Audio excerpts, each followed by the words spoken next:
Welcome to the Leadership Guide, the show that takes you from peak performer to legendary leader by helping you unlock your heroic potential to emerge into who you were meant to be.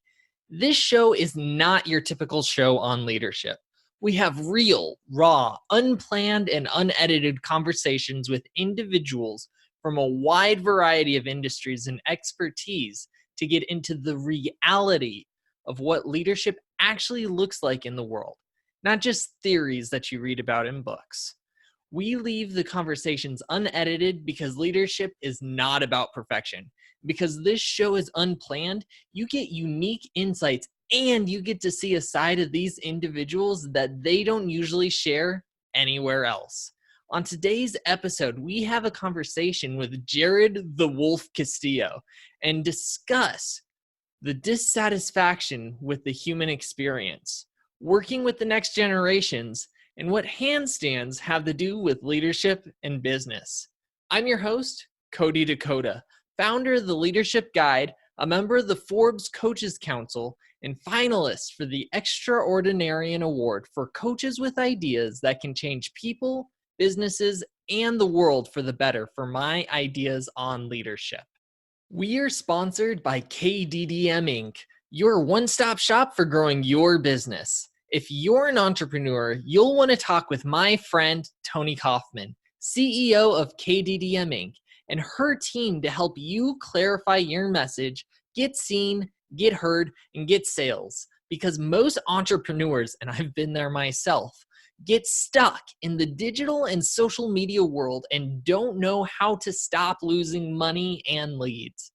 KDDM Inc. is a world-class digital marketing agency that offers professional video production by TX Filmworks and also offers amazing US-based virtual assistants, including phenomenal people like James, who works as a great graphic designer, Dean, who's one of the project managers, and one of the best producers is Caesar. KDDM Inc. brings the best tools and resources in the industry for entrepreneurs with their done for you and done with you solutions. Thanks, KDDM Inc., for bringing and helping entrepreneurs reach their heroic potential. If you would like to be a proud sponsor of the Leadership Guide show, please go to www.theleadership.guide and fill out the Contact Us form. We'll get in contact with you shortly. And don't forget, stay tuned to the end of the episode to discover how to join the League of Legendary Leaders, an association of leaders with the goal to raise $100,000 monthly to support nonprofit causes which are currently looking to impact the world and make it better for future generations. Now, on to the show.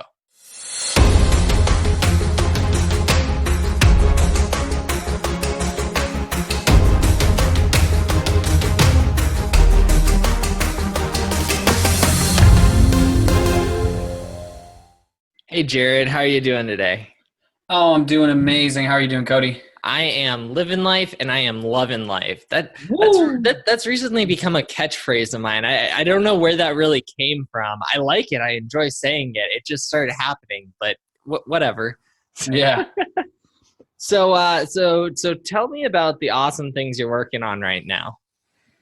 The awesome things I'm working on. Well, since we met at New Media Summit, I've been doing and putting in a lot of effort into the furthering of the obvious, the low-hanging fruit is like developing the business, but even more specifically, it's been about increasing the amount of influence and exposure that I have been getting.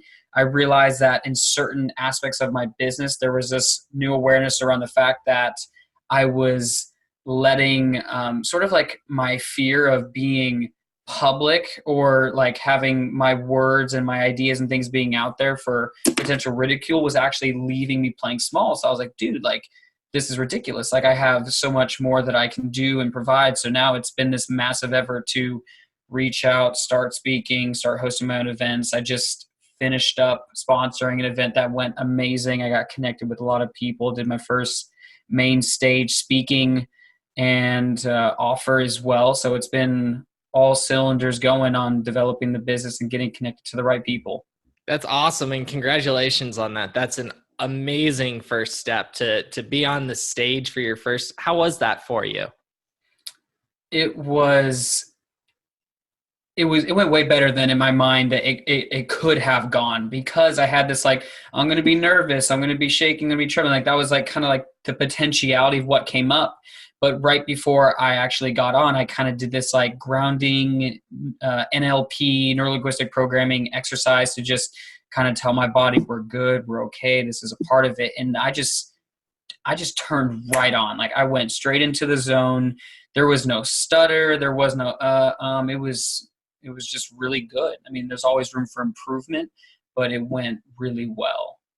That's awesome. Yeah, and I think that's something everyone needs to realize is there's always room for improvement. No matter how wonderful and awesome and amazing you are or were or whatever, there's always plenty of room to improve. Absolutely. Awesome. So jump into, what is your business?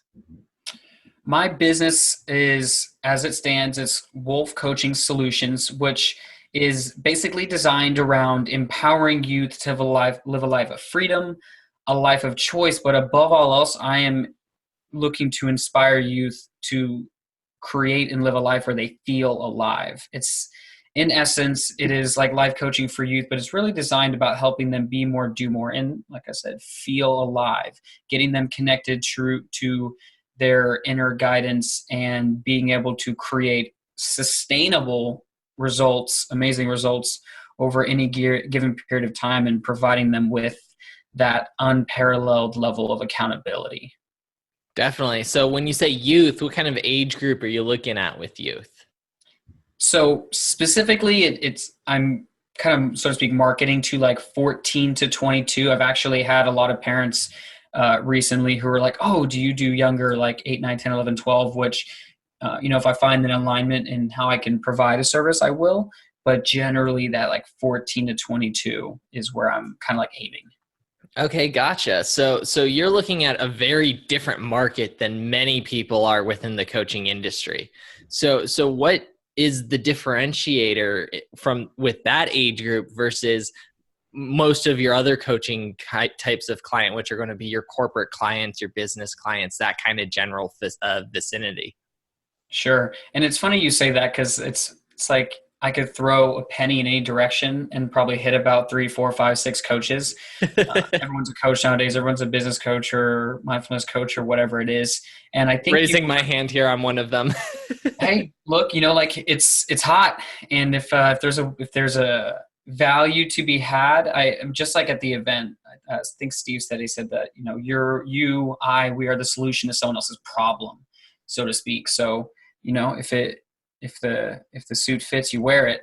But I guess kind of the way I distinguish, which is kind of you already pointed out, it's the age range with which I am working with, as opposed to targeting that older audience, relatively speaking, that older audience. I'm getting them before they become that like matured version. I've been through life. I've walked the walk. I've talked the talk, or whatever it is. It's about getting them when they're more malleable, in my opinion. I think that when we're in a younger age, psychologically speaking and everything else, we're more malleable. We are more accepting of new information, and we're taking and chiseling the art piece that is us, in terms of our beliefs, our attitudes, our opinions, who we are in our different contexts. So I really do want to be the space, and rather provide the space for the empowerment of that younger generation.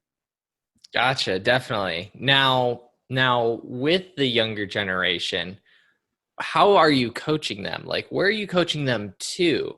Because when you usually when you think of like a corporate client, a business client, you're working with them, even just within just a regular corporate job, you're coaching them to either to reach the next level, or to get higher revenue in their business, or to develop a better team in their business, or within their corporation. Those are a lot of times what you're hearing within the coaching world. Or on the other end, it might be like healing them of their pain, or Sure. it could be there's a lot of different types of coaches. So Sure. where are you guiding this younger generation to? Sure. So I've found that the people with whom I'm working with, they have a variety of things that they're working on. So for example, with one of my clients who is younger and in that like high school age range, a lot of the coaching which we're doing is a lot of creating foundations, systems, processes that are going to essentially, if they plug themselves into it and apply them consistently, improve things such as study habits, grades, um, college prepared and readiness, focus, mindset. And a lot of it is around mindset. But I have someone also who is in that 20, I believe he's like 22. And a lot of the work that we did was actually first around the healing because he had been struggling with depression and anxiety, which I have no claim to being any kind of like therapist or anything like that, but it was providing certain tips, tools, and exercises that ultimately within a short period of time had this like amazing breakthrough and like came alive. And then we were able to, which we're now doing, is creating a foundation for success in other areas. So I find that a lot of what I'm doing is helping people to create the foundation for that specialized knowledge or that specialized growth as they're moving into the next stages of their life, which I will often say, like, I help you transition into the next stages of life, whether it's, starting a job, starting a business, or whatever it is, getting that framework that can really just empower them and enliven them up. That's what we're doing. That's awesome. And that foundation is so key to success in life, because Absolutely. there's so often where you end up going through life and you don't actually get that foundation from any of the current systems that are really out there. Our educational systems, for the most part, don't really build that up. A lot of your introductory jobs don't build that up. Yeah. And then a lot of people who are in leadership positions don't know how to provide that kind of foundation for the people they're leading, because they've never learned how to create that foundation themselves. Cody, I couldn't agree more. And I think you touched on something that I've been wanting to touch on for a while, and it's not necessarily a popular opinion yet. That's but okay. but it's the truth is that I don't think the education system, the way it is designed, is created in such a way that is able to enable generations to powerfully and effectively move into that next stage of life.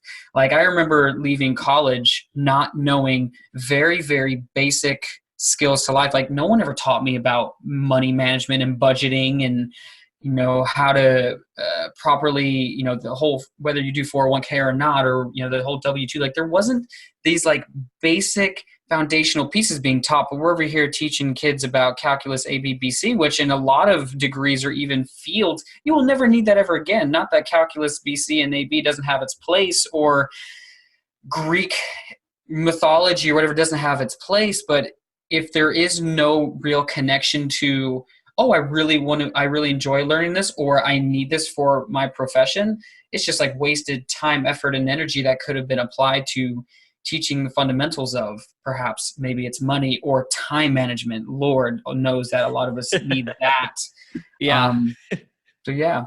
I've got quite a few clients myself that have to work on time management, and that's definitely something that is not taught in our systems. And there are whole businesses that are designed solely for teaching proper time management. That's how it's almost sad. That's how lacking it is in the world, And Oh yeah. It's awesome that these businesses have come up and really taught that. And there are some people that I just extremely admire in that world that are teaching these really necessary skills. And a lot of those techniques are things that I utilize in my own life and I utilize in my clients and coaching my clients. And Absolutely. But like, how much better would it be if we actually got these instilled in the youth, right? Like, what more could we accomplish if we started at the age of 14? You know what I mean? Oh, dude. Like, imagine just like whatever you want to call it, life preparedness classes.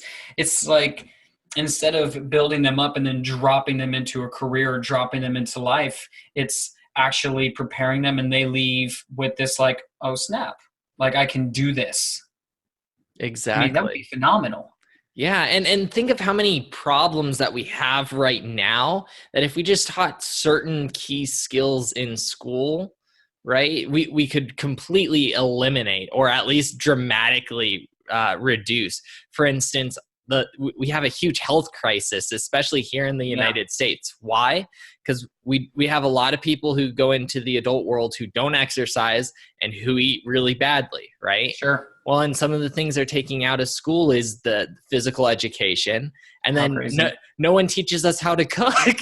you know, like like to this day, right? I've never taken really a cooking class, and so like it's not necessarily difficult to cook.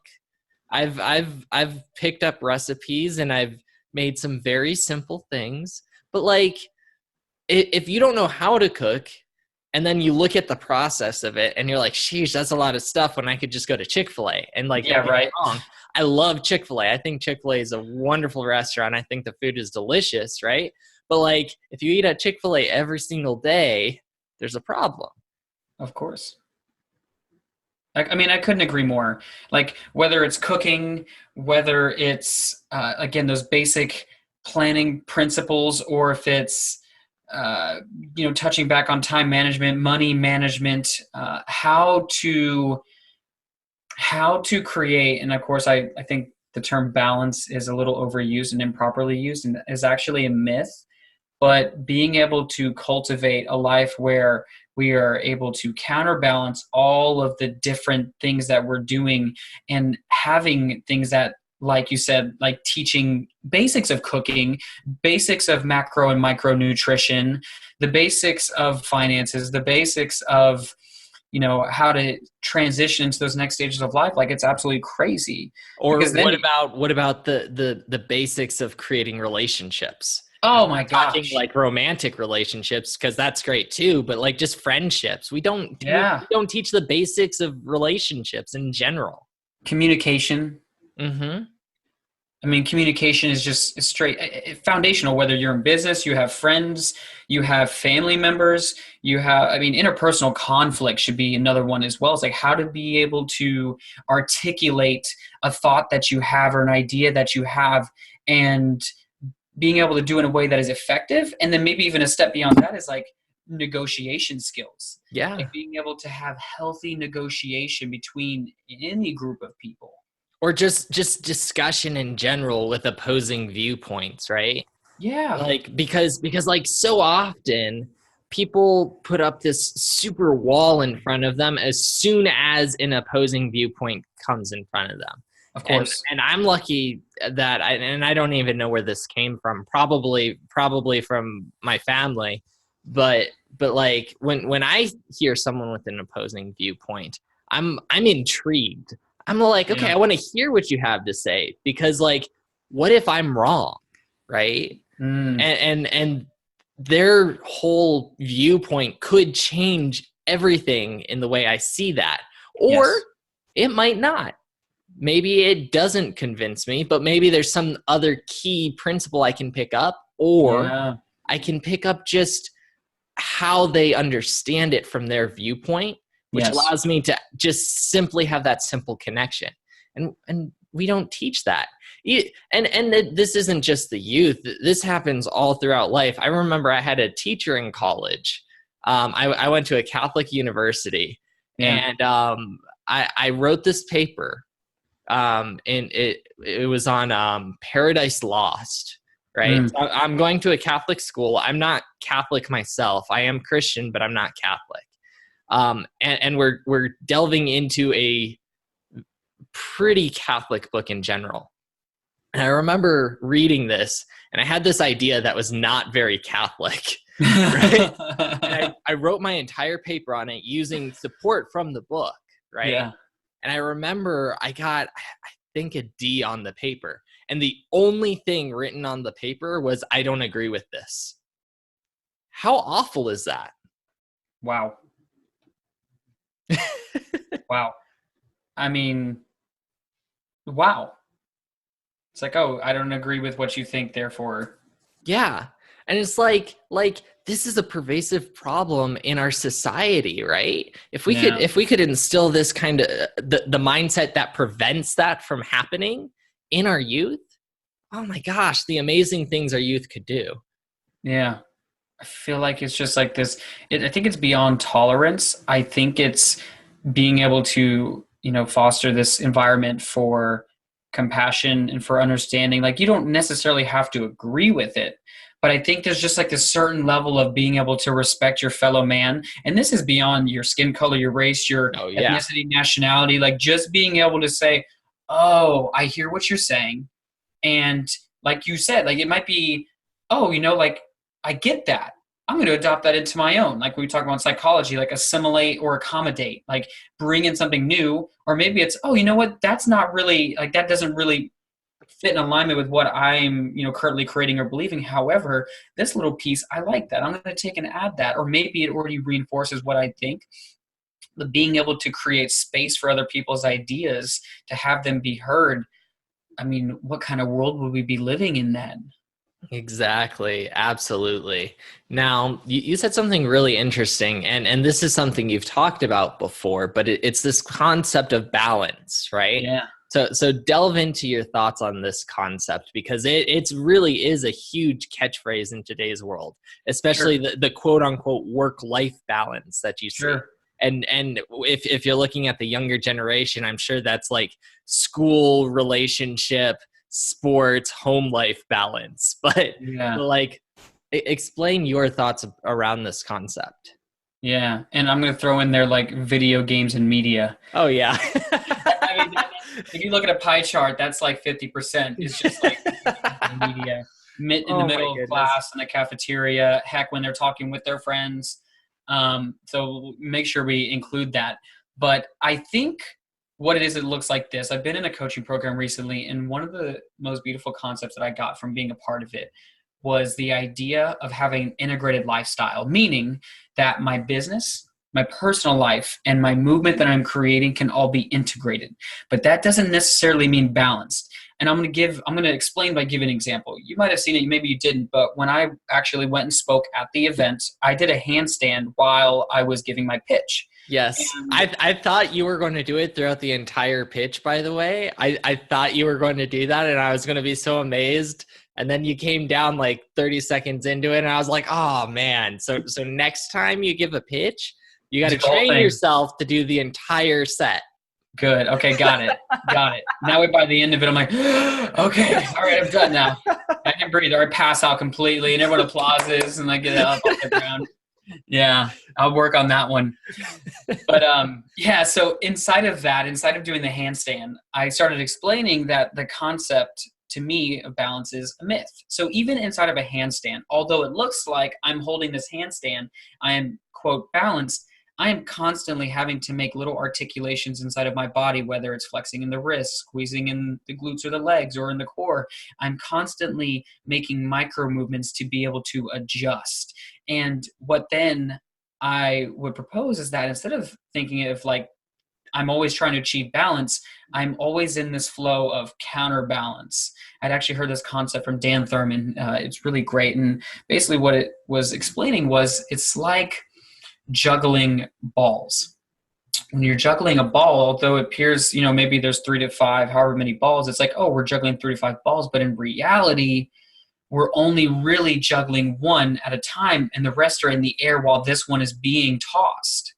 So instead of trying to constantly strive and like get like real like struggled or frustrated about, oh no, I'm not balanced, I'm not doing this, I'm not doing that, it's more like ebbing and flowing and realizing that sometimes you're going to need to put a little bit more time into your business or a little bit more time into your studies or a little bit more time into your family relationships with your partner. You only have so much. Whether somebody tells you it's like 100% or the people say give 150%, it's like that also is a myth. Like you only have 100%, like that's all you can give. Now you can generate more results within that 100%, but you can't necessarily give more than what you got, if that makes sense. Oh, that makes perfect sense. The first time I heard that concept, it came from John Wooden, and well, not directly from John Wooden. It was from a story that John Maxwell was talking about from Yeah. John Wooden, Yeah. because John Maxwell is one of my mentors, who's also absolutely phenomenal. But Yeah. John Wooden had he was the coach of the UCLA basketball team, and Okay. there was a period of time where he was just kind of okay. And then it seemed out of the blue, he had like so many back-to-back wins within the NCAA.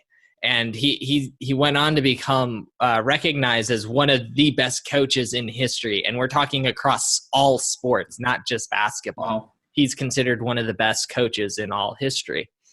And there's a story where he's at practice with his team, and there's one of his players that he's looking at, and he sees the player's not playing at 100% because he knows what that player looks like at 100%. And he goes up to the player and he says, "Hey, I know what you're thinking. I know you're thinking, if I just go 90% today, tomorrow I'll be able to go 110% and I'll break out even." And he goes, "That's wrong. All you can give is 100%.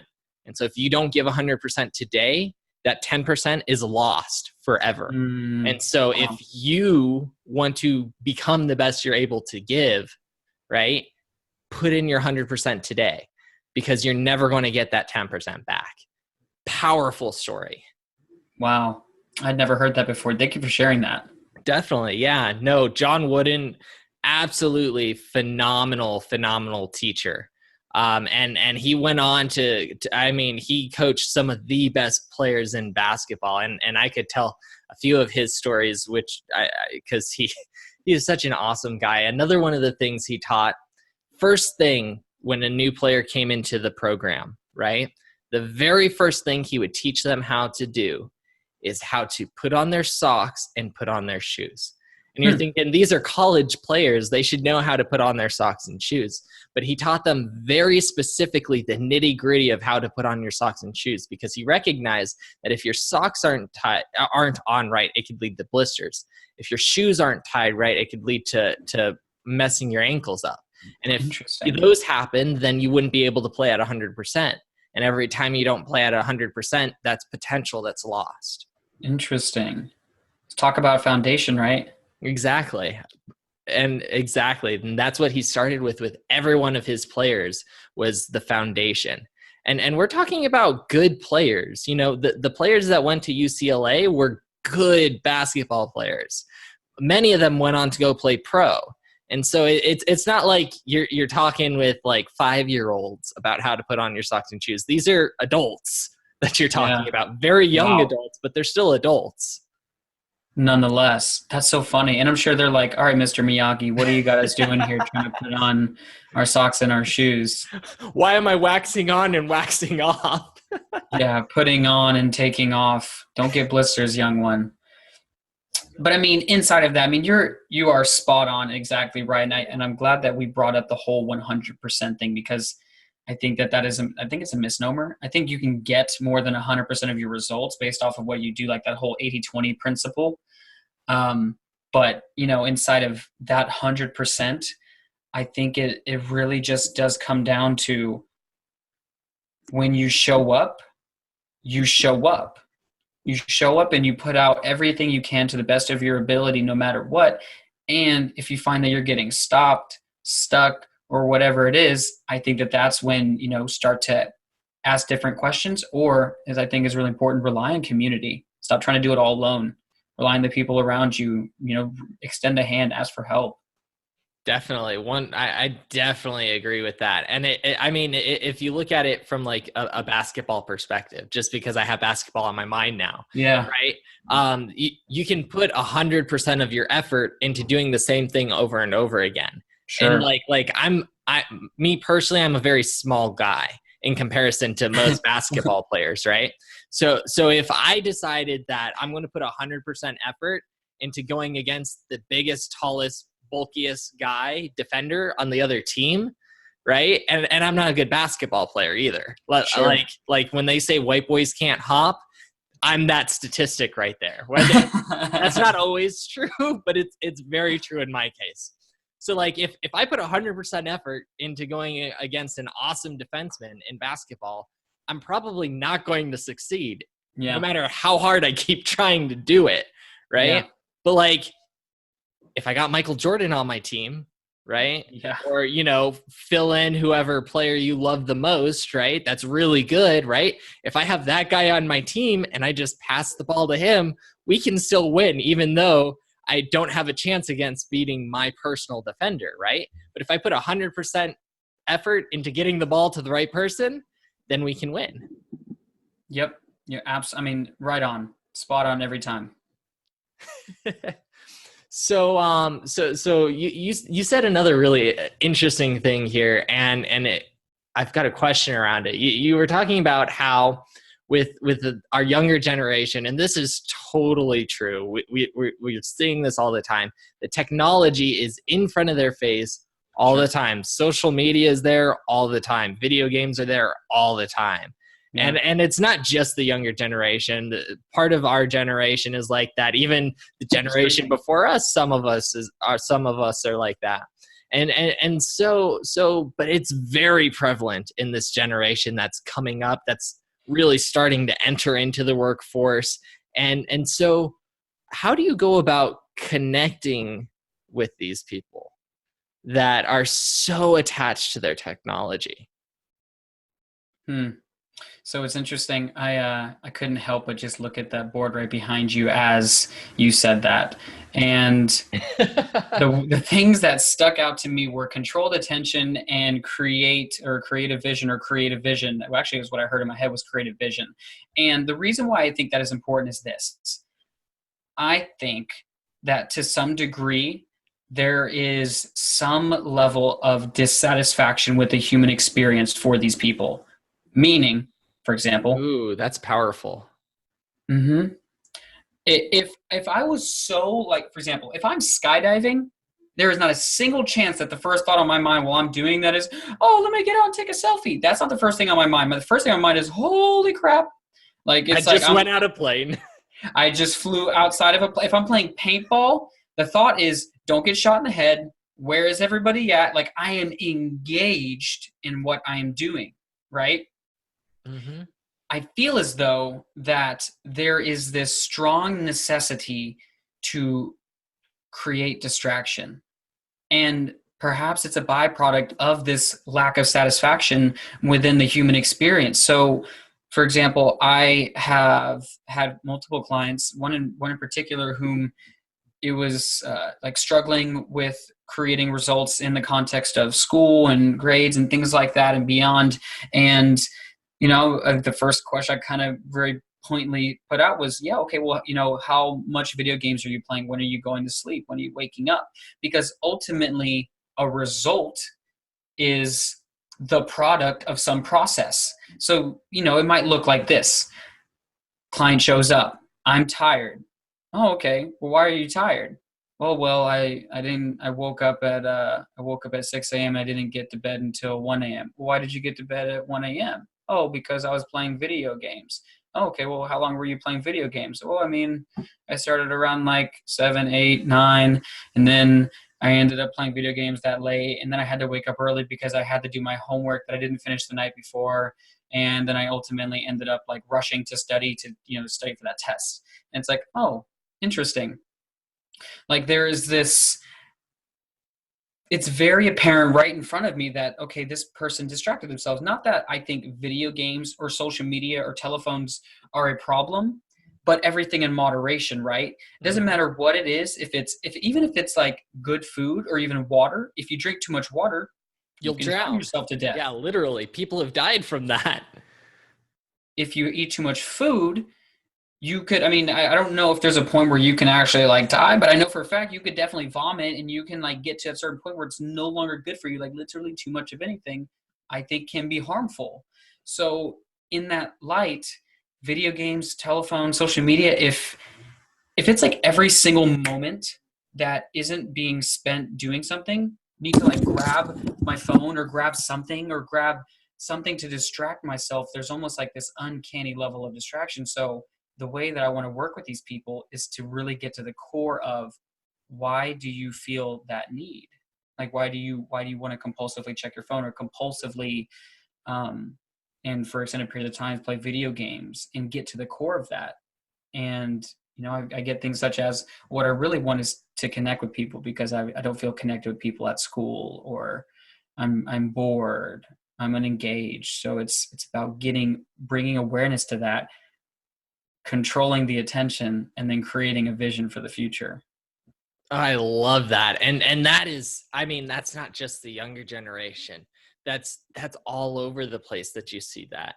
Yeah. Where people don't feel like they belong in the environment they are in. They don't feel like they're connecting with the people there. Just in the leadership world, this is one of the craziest stats that I've recently heard. But over 50% of people would trust a complete stranger more than their own boss. Like that's a huge level of disconnection, right? Interesting. Just with that little thing alone. Like, if you can't trust someone that you spend a fairly decent amount of time with in the world, right? Like that's a problem of major disconnection. And that disconnection, definitely I can see coming from lack of engagement. I mean, how many times do you hear about people going to work and they're not nearly as productive as they could be? And why is that? Because they're not engaged. Yeah. Yeah. I mean, and that could be a product of so many things. And I feel like what you're pointing at in the context of like not trusting your boss, like, I think that when it's so funny, it's no different than parent to child, of boss to employee. When there is a disconnect between goals, ambitions, wants, and desires, or whatever it is, like boss wants X, Y, and Z. Maybe it's like, I want you to show up at this time and this time, or do this thing, and buy this, whatever.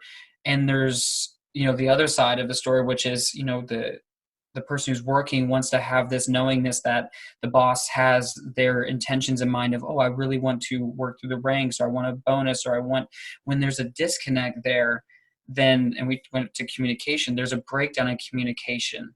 And of course you're left with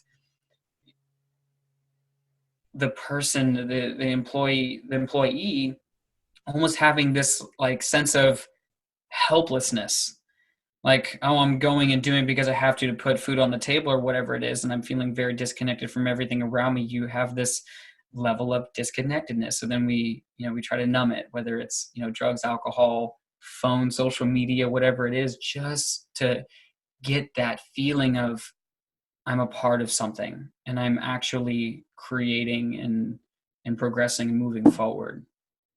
Definitely. And sheesh, there's so many problems in the world right now that are caused because we don't have that connection, and we look to the wrong places to get that connection.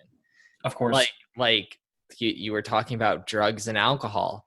Huge problems in that. And why is that? Because we're not getting any sort of enjoyment, and these substances we put into our bodies because we believe they'll bring at least a portion of what we're hoping for. Sure. Right? And more often than not, they don't. Right? Or it's temporary. Or it's extremely temporary. Fleeting. And then sometimes it has the reverse effect afterwards, especially with alcohol, because alcohol is a depressant, whether you like it or not. It is categorized as a depressant. Exactly. So if you go to alcohol to make you happy, you come out of the drunkenness, right, to become more unhappy, right? And then it creates this vicious cycle where it's not actually creating what you're looking for. Yeah. I mean, you're spot on. You know what I think it comes down to? This I'm not the first person to say this for sure, but it comes down to a strong lack of awareness. It's like a lot of times we're in this vicious cycle and we don't even know it. And all of us have them. Like whether it's, inside of like it's a lot of times it's unhealthy and unserving habits. There is this vicious cycle, this reoccurrence that keeps happening. And here's what I think is the issue. we keep trying to treat symptoms, meaning instead of actually treating the root of an issue, we treat the symptoms, just like I think our Western medical system is, but that's a whole nother topic. But here's a prescription drug. But like, if I'm frustrated and unhappy, I'm going to come home, I'm going to turn on the TV, I'm going to grab a beer, I'm going to eat the potato chips, eat the unhealthy foods, I'm going to eat the sugary things to boost like a certain amount, like a very small amount of like, not necessarily, but where's not insulin, but like to kind of hit on those dopamine and serotonin receptors and do that for some kind of short period of time, because we're in such an instant gratification society. It's like, I want it now, get out of my way. And then you get that little bump and then you slowly come back down, and maybe it's a little bit deeper than it was before. And it, just like you said, vicious cycle, rinse and repeat, Monday through Friday. Woo, it's Friday. Yeah, I'm ready to go and party. Woo. Like shooting guns up in the air, and you go and you party Friday night, and you're like, yeah, it's great. Can't wait for Saturday. Party Saturday. Then it's Sunday. It's like, oh man, tomorrow's Monday. And especially when you're younger and in the major party years, there's usually like homework going on. So you're like, I have so much crap I have to get done. Yep. Yep. Oh man. And these cycles, they're not just things that happen with adults. They're things that are happening with the younger generation. You brought up a perfect example of one where the kid comes home, they play video games for hours on end. They don't get enough sleep, so they get to school tired. They're not effective at school, which makes them depressed, unengaged, not wanting to be at school, right? So then they get out of school and they just want something that'll take them away from the reality of school. So they dive back into the video games for hours on end. And that, I mean, that's a place where it can start. It's not, it's not as bad as doing like cocaine or something. Of course, like that's way worse, but that cycle can be just as vicious starting then. And it's, how long too, because personally, I think that another thing that doesn't help that cycle is then it gets to a certain point where the teachers, the faculty, and the parents then start coming down hard on the student. You're not performing. You're not doing well. You're grounded. We're taking away this. We're taking away that. And I think what ends up happening from that is it creates more resistance and more frustration and more anger, can even lead to depression and anxiety, because now there's this sense of I'm not good enough. I'm not worthy. Some people react certain ways. Some people lash out and they get angry and they drop out or whatever it is. Or on the opposite side of the spectrum, there's like this full-blown withdrawal and aloofness and not feeling connected to what it is that they're doing. So instead of supporting them and being in the, hey, what's going on? How can we support you? It's you're doing wrong, you're doing wrong, you're doing wrong. And like you said, then you get into this vicious cycle. And the next thing you know, look, man, whether people want to hear it or not, suicide, bullying, all of these topics, anxiety, depression, they are at alarmingly high rates right now. And this isn't just young people. It's all over the board. It's everywhere. I heard a statistic recently that more people in the past year or so have died from suicide than from being killed by a gun. Wow. That's the level we're at right now. Wow. And my head is just like, why?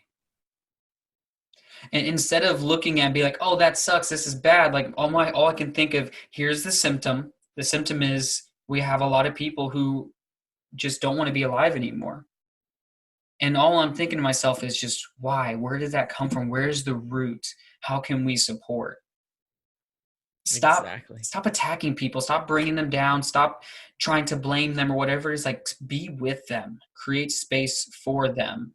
I think all of us need to be heard and understood. I think that is like fundamental to being an individual, is making sure people felt heard, loved, and understood. Definitely. It reminds me of a part of a prayer from it wasn't created by Saint Francis of Assisi, but it's called a prayer for Saint Francis of Assisi, or to Saint Francis of Assisi, and a part of it goes, I seek to understand and then be understood. And so often we try and tell people what's on our mind so that they understand us, right?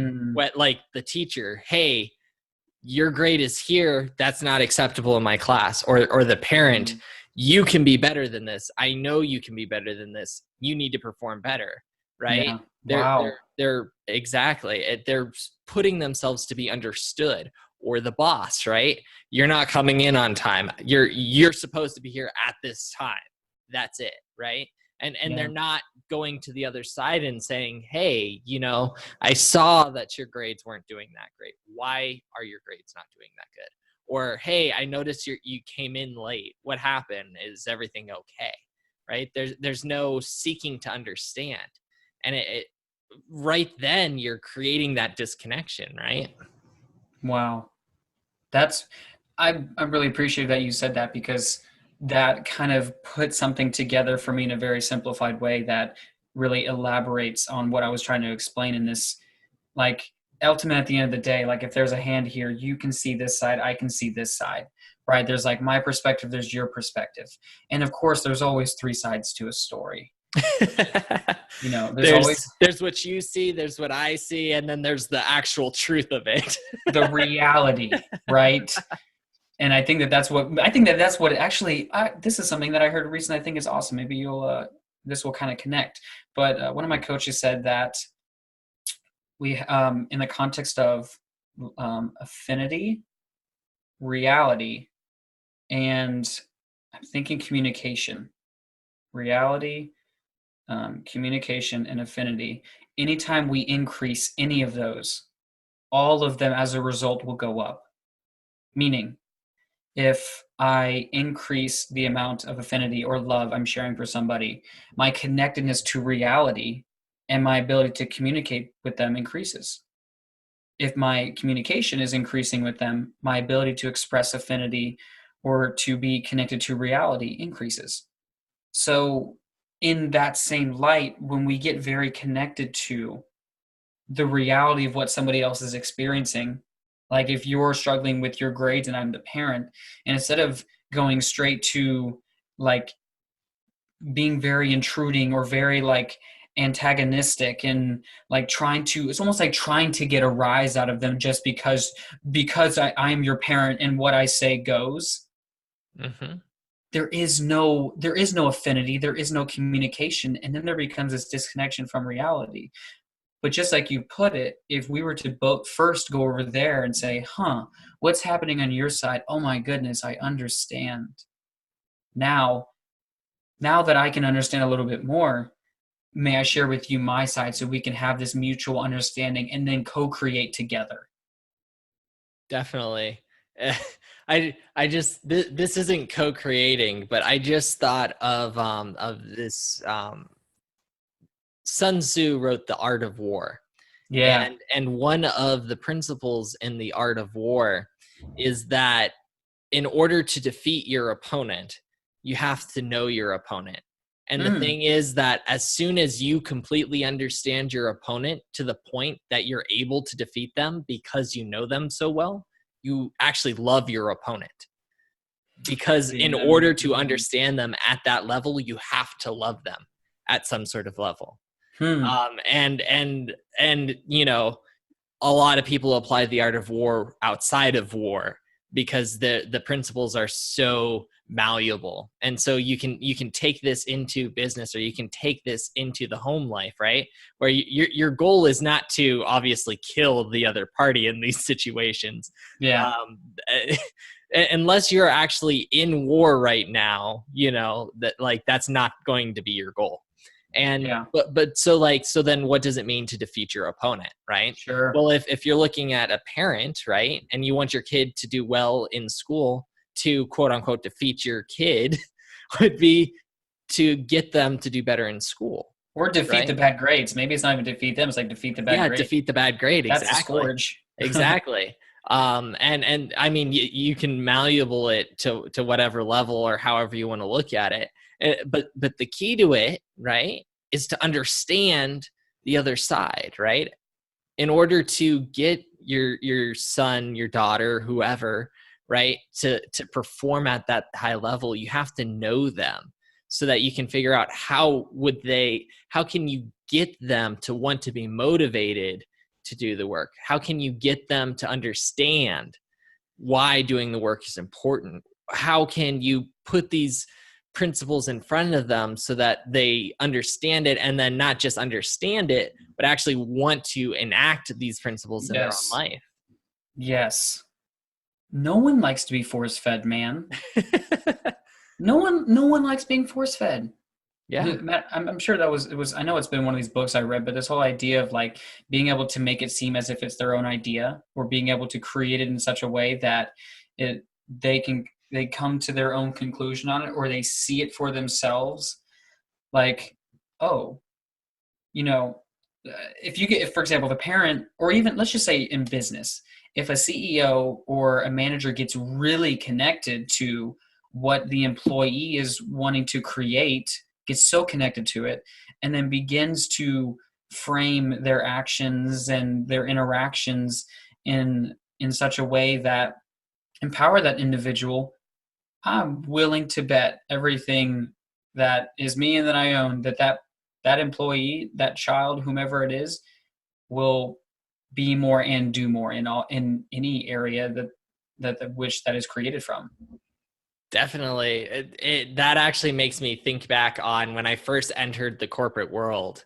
I I came into a job which was accounts receivable, which is very much not a glorious job, right? Because you're calling people to collect money from them because they Yeah. haven't paid money, right? And in our organization, when I first joined it, there were 3 of us, right? And my training was literally, here are some phone numbers. We can't get you into the system yet, so you can't really use the computer, but go ahead and call these people. Like that was my training. And Wow. so, yeah. And so, like, from the start, there's a disconnect. And then we went to our first all hands meeting, which is where the entire company gets together, right? To talk about what's going on with the company. And our Mm-hmm. CFO is on stage, and no kidding, he talked about how the accounts receivable team gave him nightmares. Hmm. Obviously creates huge disconnection. Now, what was awesome is soon after that whole debacle happened, right? We got a new manager, and he was all about engagement. He was always trying to figure out who you were. How can he help you do better? What are the things that are going on just in your life in general, not necessarily just at work, but just in general, what's going on in life, and what are the things that motivate you? Where do you actually want to get to? Yeah. And he completely changed the entire mindset, not just of that department, but of the entire company. He Wow. started in that department, and that mindset spread. And we had people from other departments who were failing in those departments come over into our department and succeed at much higher levels because he got them engaged. Of course. That's what I feel like your podcast is all about, man. It's like this excelled level of it's like leadership, right? Like being able to, and I think this is super important, being able to step in as a leader, but then also creating everyone around you as a leader. Not having this like, I'm up here, you're down here, I look down. It's like more like, we're on the same playing field. Like whether you're working in a business or you're inside of a family, like there is usually or should be some kind of common goal. In business, it's like, let's make sure this business succeeds. Let's increase sales. Let's make sure that our training and curriculum is on point so that the people who are doing the sales can really get in there and not just showing up day one and they're like, here's a list. Go and tell Go people at they it. owe you money. Yeah, tell me how that goes. Exactly. And like with a family, right? Like your goal is just to create a better community, Mm-hmm. right? Because you should have a loving relationship with your family Yeah, where you guys want to see each other reach the goals that each other have. And there's stuff that needs to get done in order for the family to function right. You know, absolutely. like if dishes are never done and trash is never taken out, and these are stuff that kids hate doing, right? But if they understand how that connects to them getting to the goals they want, right? They become more likely to do it. My mother actually did this really brilliant thing with me. I had friends who got allowances, right? And I looked at my life and I'm like, hi, I don't get an allowance. I should get an allowance, right? And I went to my mom and I'm like, Mom, I want an allowance. And she's like, oh, you want an allowance, huh? Well, if you want an allowance, I'm not going to pay for any of the things you want to do because you're going to be making your own money, right? So if you want to do those things you do, you'll have to do enough chores to be able to pay for all that. I did the calculations in my head and I'm like, sheesh, no matter how much chores I'm going to do, it's not going to equate to the amount of sports I'm doing. So it's Okay, there you much go. better. It's much better to allow her to continue to do that. And as long as I do all my chores, I get to do those things still. There you go. And it's smart, right? Now you connected, and that's brilliant. You connected what you wanted with what she wanted. And you're like, huh, I see. Yeah, I'm going to continue doing exactly what it is that I'm told to. That way, I can continue doing the things that I love to do. Exactly, right? And that's that perfect example of seeking first to understand and then be understood, Yes, right? it is. So I had this thing where I was seeking to be understood first because I was, a teenager and that's what teenagers do. We just put ourselves out there like that. And she came from a different perspective, like I understand what you want, but let me show you what that actually means, Yep. right? She understood what I wanted and then she helped me see from her perspective, which then I've determined that okay, maybe it's better not to get an allowance. I'll Yep. just keep doing the chores. It'll be okay. Thanks, Mom, for clearing that up for me. That rocks. Love you. I'm gonna go do something else now. Exactly. But how often do teachers do that with their students? And exactly, it doesn't happen. Or bosses with the people that are part of their team, Yep. right? It's so rare that they understand what the other person wants. Yep. Yeah. I mean, there is a strong lack of consideration in that. And when you boil it all down, it really just comes down to this: there needs to be this understanding and an even playing ground. Otherwise, it will continue to be this like muck. Because I know for a fact there are statistics out there that talk about, like, for example, inside of the context of business, that the level of turnover inside of a business where you have people coming in, coming out, there's this revolving door of people just shooting people out. The amount of money and time that it takes to actually do an entire hiring process. My dad has over 30 years in professional training and curriculum development at a very, very high level. And he's talked about the concept of, why would we spend all this time running people through tons and tons and tons of interviews, putting all these people through it? Like, how much does it cost us to take the HR person and all the other people associated with the interviewing process, take an hour or however many hours out of their day per interview process? How much are we paying them? You multiply that over, say, a year, 5 years, 10 years. How much X amount could you have saved if we had, one, just brought somebody in, tried them out, said, oh, okay, this doesn't work, send them out. Like, there's just not a fit, and just keep bringing people until you find someone that fits, or being able to bring them in and being able to do your very best to create this culture that, I think that whole idea of, oh, the customer comes first, oftentimes leads this idea of, but your employees, yeah, they're just dirt. Like, there's no consideration for them. I think it's everything. Your customers are important, and so are your employees. And if you treat your employees like they're worth $1 million, they're going to deliver that and more. Same thing with Exactly. kids. And same thing with kids. How often do people treat kids like they're worth $1 million? So often people treat kids like they're these snotty little things that are just causing problems all the time. Like, Yep. sheesh, if you would just stand still, I'd be able to watch Game of Thrones. Or, or like if you could just, if you would just eat your food, we wouldn't have to sit at the dinner table for 3 hours because you didn't like your vegetables, right? Mm-hmm. It's like all the time that's wasted because of these little things, and we treat them like they're trash, and they're not trash. There's so Mm-mm. much value in these kids.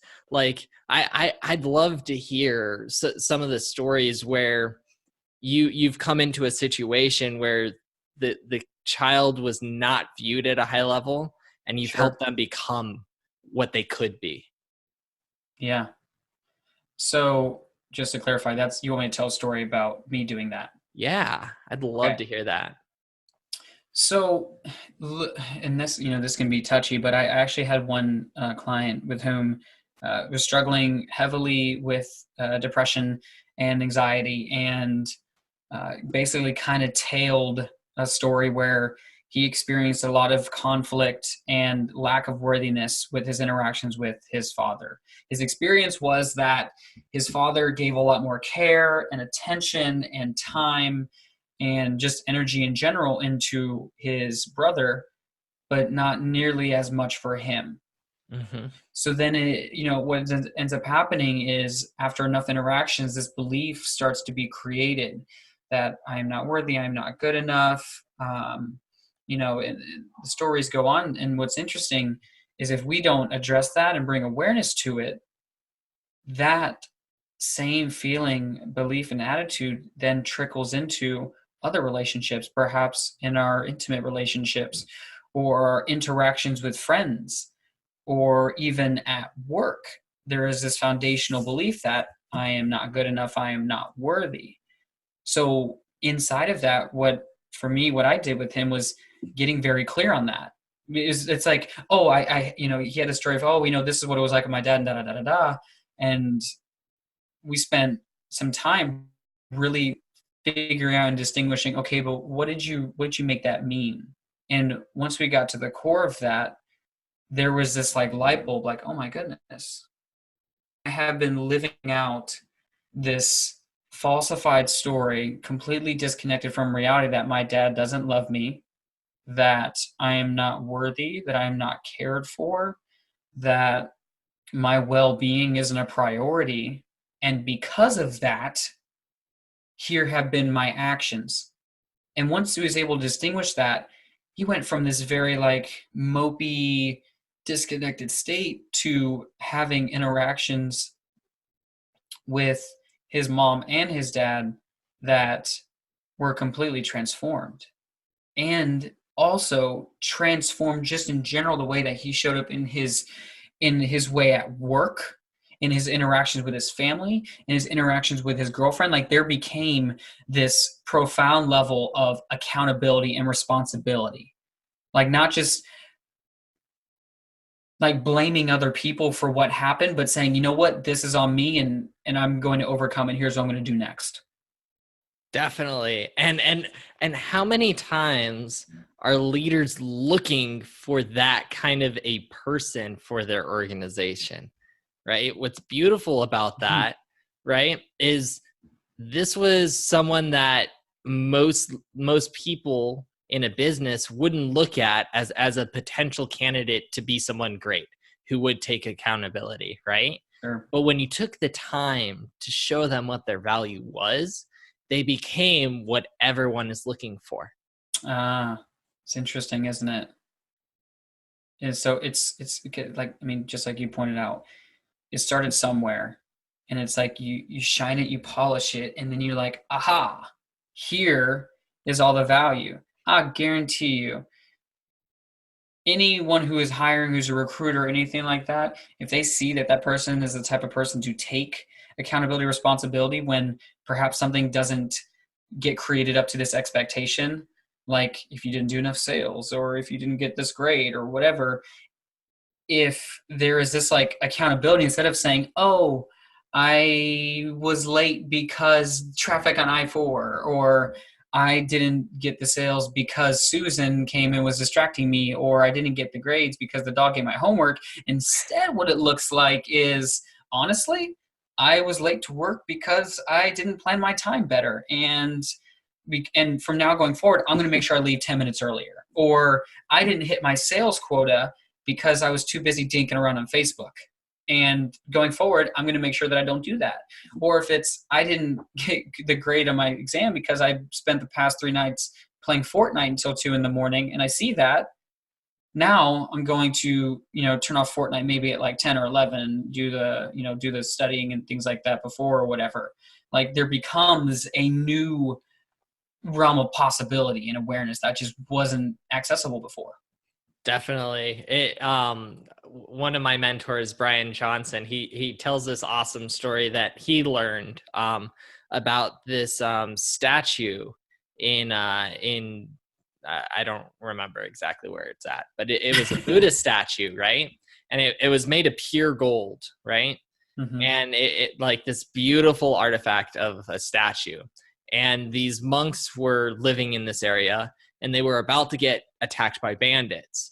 And so they really admired this Buddha statue, and they didn't want these bandits to come steal it. So they covered the statue with mud, right? So it looked like it was just this kind of meh statue that had no worth, right?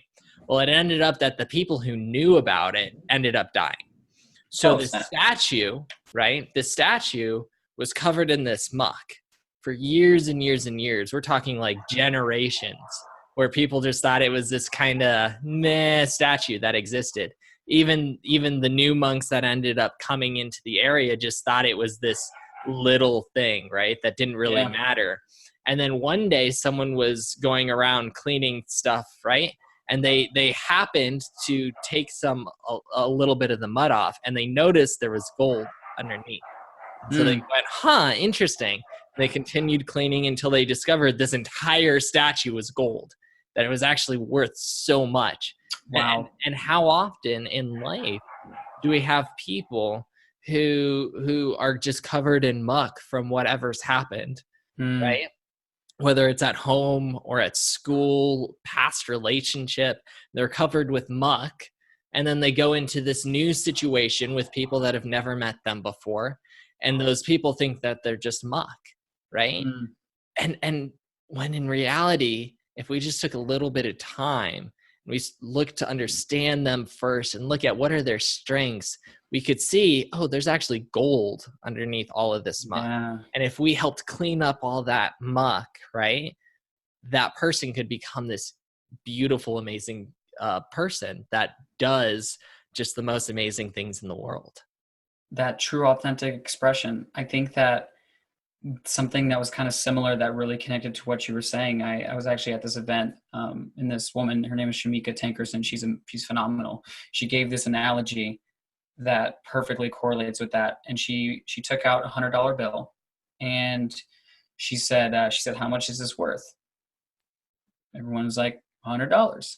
She's like, okay. She took it and she threw it on the ground and stomped on it, picked it back up, said, how much is it worth? Everyone said, $100. She said, okay. She crumpled it, held it up, said, how much is this worth? They said, $100. She said, okay, well, what about this? What if I rip it? And she rips it, and not all the way, but rips it. And she says, how much is it worth? And everyone says, well, actually, first, everyone goes, like gasped, like, oh my goodness, she ripped $100. But then, they said, oh yeah, it's still worth $100. And in that moment, as I'm watching this, I'm like, I have this like, holy crap moment, because she then goes on and proceeds to say, like, guys, it doesn't matter whether you get ripped, stomped, dropped, kicked, dirtied up, like no matter what, depression, anxiety, whatever it is, your worth does not change. The most important thing that you can do is to get up and to keep moving. And just like how you're talking about with that gold hidden beneath the mud, I think that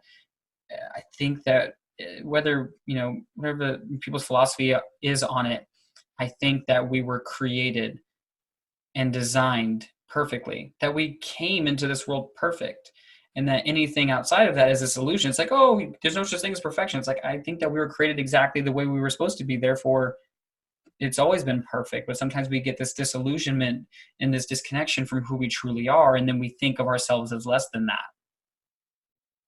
which I think isn't that that's an serving. awesome way to look at it. And I'm like in my business, I actually do have, one of my values is excellence, right?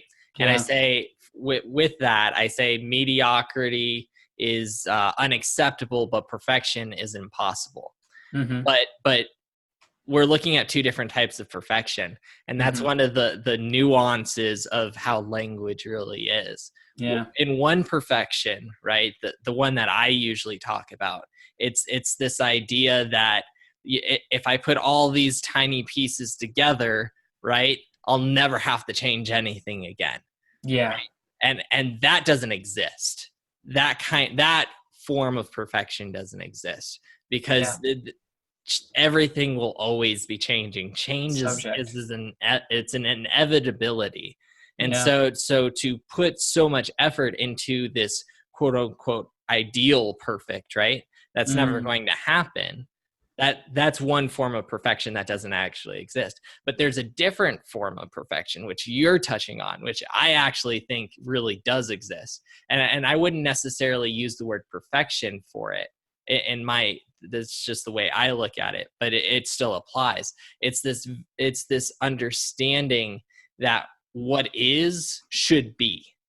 Uh, Mm. and in Latin, there's this awesome phrase. I think it's Latin. I'm pretty sure it's Latin. I'm not a Latin major. So if this is not Latin and you're someone Someone's in the really comments, this into is Latin wrong. and like you're wrong, like that's okay. I'm human. I make mistakes. I admit that. But the phrase is amor fati, which is basically a love of fate, right? Huh. Which is whatever happens, good, bad, indifferent, right? Love that it's happened, because that allows you to be this secondary version of perfection, right? This whatever's happening, there's reasons behind it. Sure. That allows me to move forward at a new level, Yeah. whether it's good, bad, or indifferent, right? If something terrible happens, that doesn't mean that you have to become lower. You can actually rise up.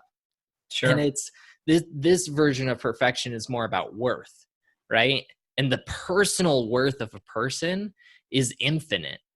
We have so much potential to do so many things. Yeah. It's truly, it's insane how many things mankind has been able to accomplish that's impossible, right? It Yeah. was Right. impossible to fly, but we Yep. figured it out. It was impossible to go into space, but we figured it out. It was Yep. impossible to go faster than a horse, but we figured it out.